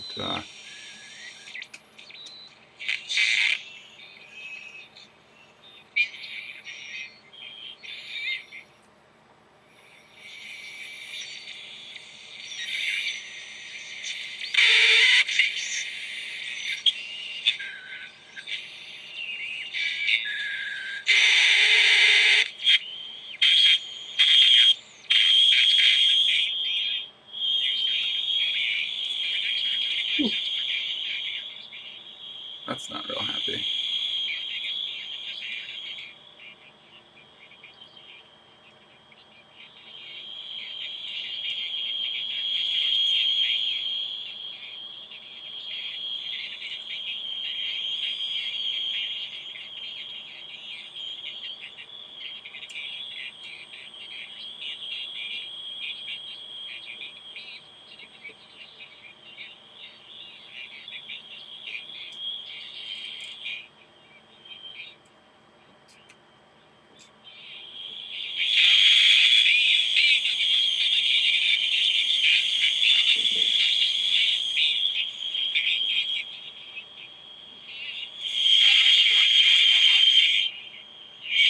That's a pretty nasty noise.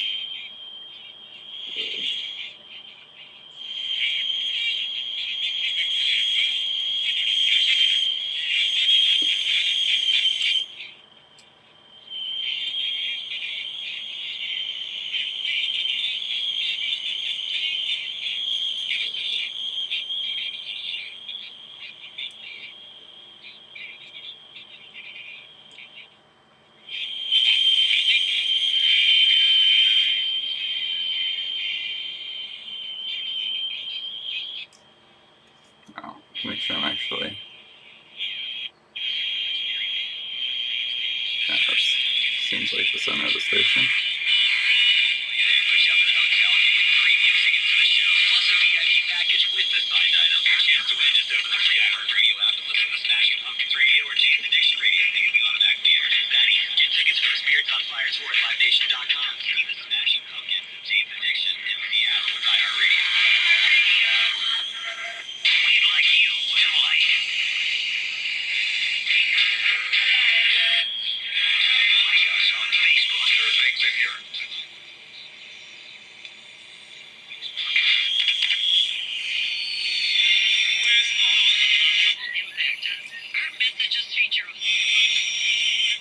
Well, that's just tuning me through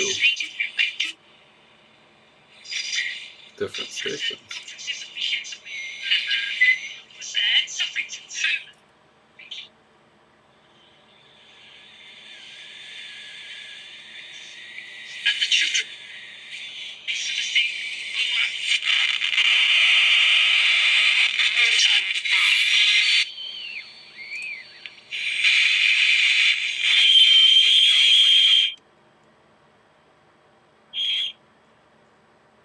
You have to cut that out. That was a terrible noise.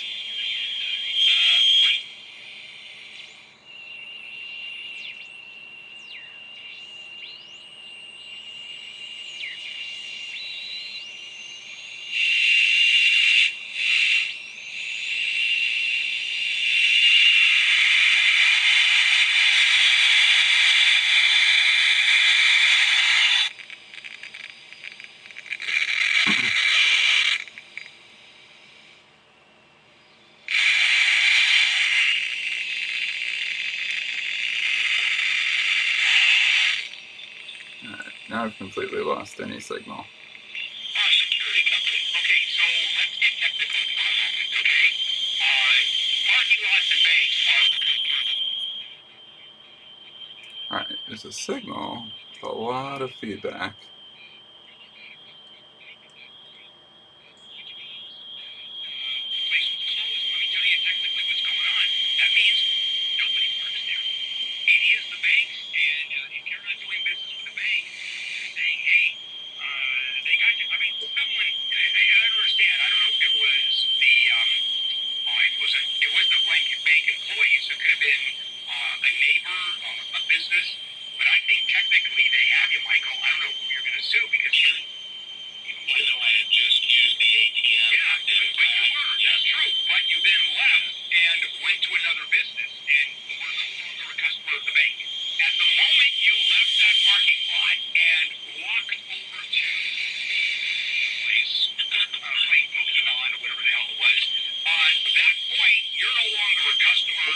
Yeah, no longer a customer.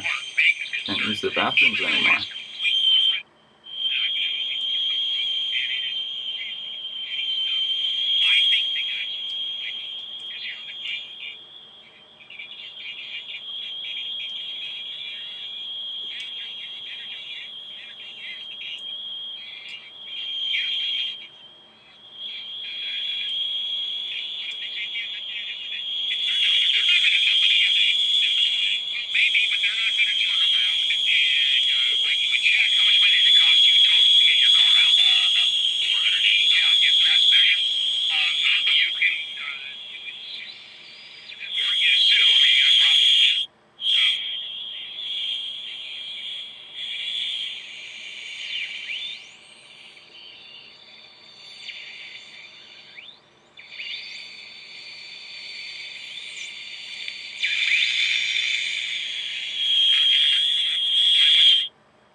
Well, it seems like tuning this is going to be a little bit of a nuisance, so We'll come back when I have it a little bit closer and not so completely screwdrivered to hell, and see what we can do.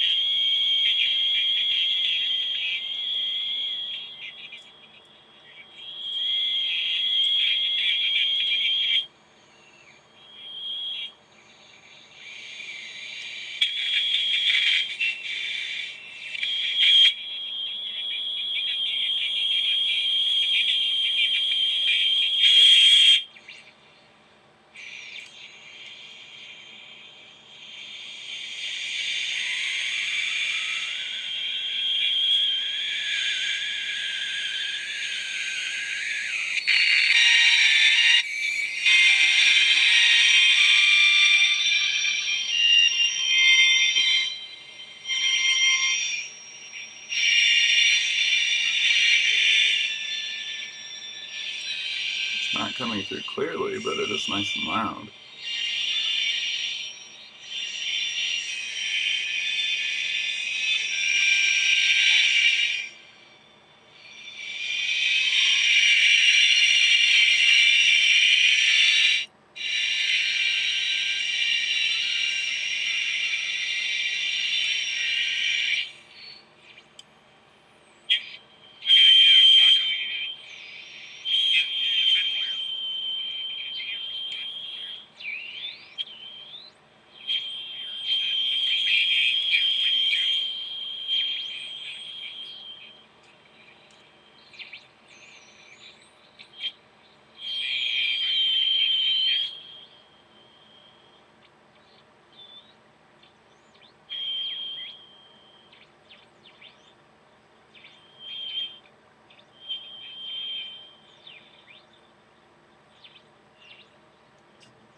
Still being obstinate on some stations.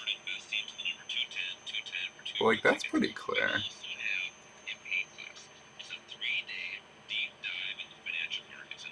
3 days, you'll learn everything about finance.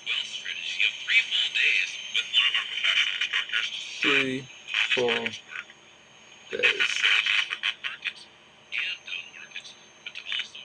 Up markets, down markets. I'm not going to cover left and right though. Not gonna include that number because don't send them money. Probably not gonna get anything out of it.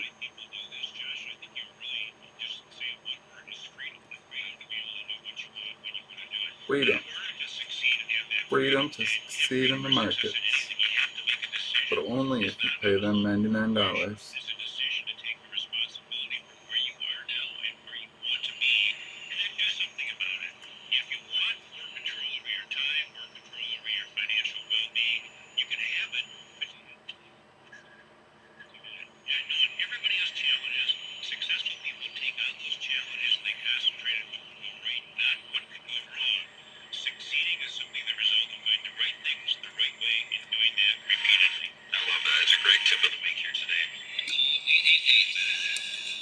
I think oh yeah, that really makes a difference.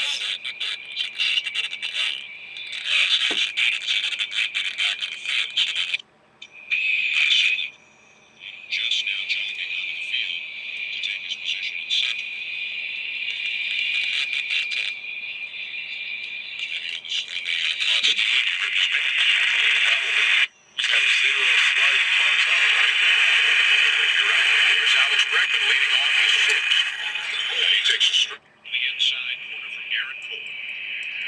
Bregman has singled and flied out to left. And between pitches, Bader adjusting the bottom of the pin leg. They're bringing them below the knee is now.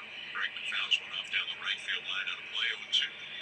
Reminds me of my grandmother, rest in peace. She always used to tell Sounds me, alright. whatever you do, don't slide. I gotta clean these bad boys up.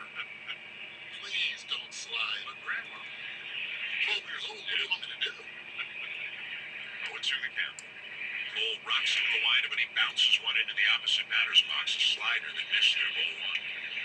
Starting to get cut off on the sibilance there. In theory, this could be the first of 5 games in consecutive days. In this series, there is no travel day between 5 and 6 of the A's. Alright. Well, it's a little bit of a squeal on there.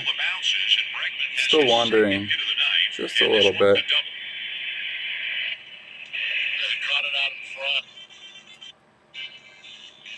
But, yeah, all things considered, I think that went together pretty well. Sounds like I can get most of the stations that are available down here. Like I said, I'm in the basement, so limited reception with an antenna of this size.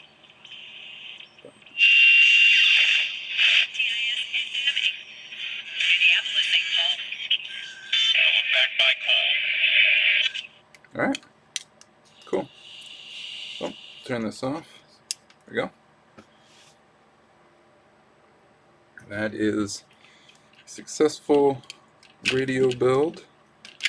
So, a few things left to do. Detaching the speaker down, cleaning up these wires, and installing the sticker. I'm just going to tuck that in the back for now. But for the moment, we'll call this done and probably go have dinner. So these kits are easy to come by on eBay, and if you want the extended instructions, actually it's quite a few pages.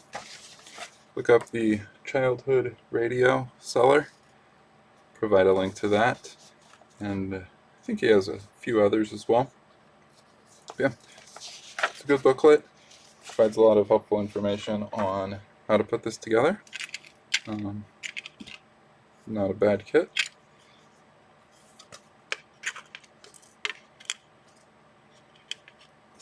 Leads trying to get in and mess with the speaker. Other than that, let's see, how does this go on? This is going to go this way. Get those wires out of the way again.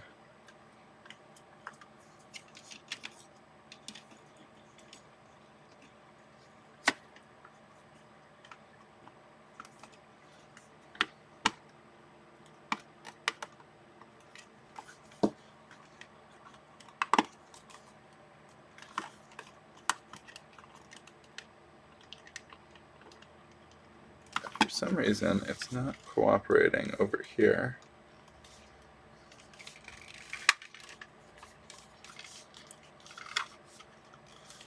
Not sure why that is, but looks like it was a little bit broken in this corner due to it's not quite fitting in this one. Looks like there might be some molding flashing around the edge here that's preventing it from sitting flat. So I guess I'll just go in and sand that down a little bit, probably fix it, but if it's otherwise, yeah, I'll have to put the sticker on. This dial is not quite centered. This one rubs a little bit, but wasn't an expensive kit, so I think it worked well. Came together nicely, and it seems to work alright. So, thanks for watching. See y'all later.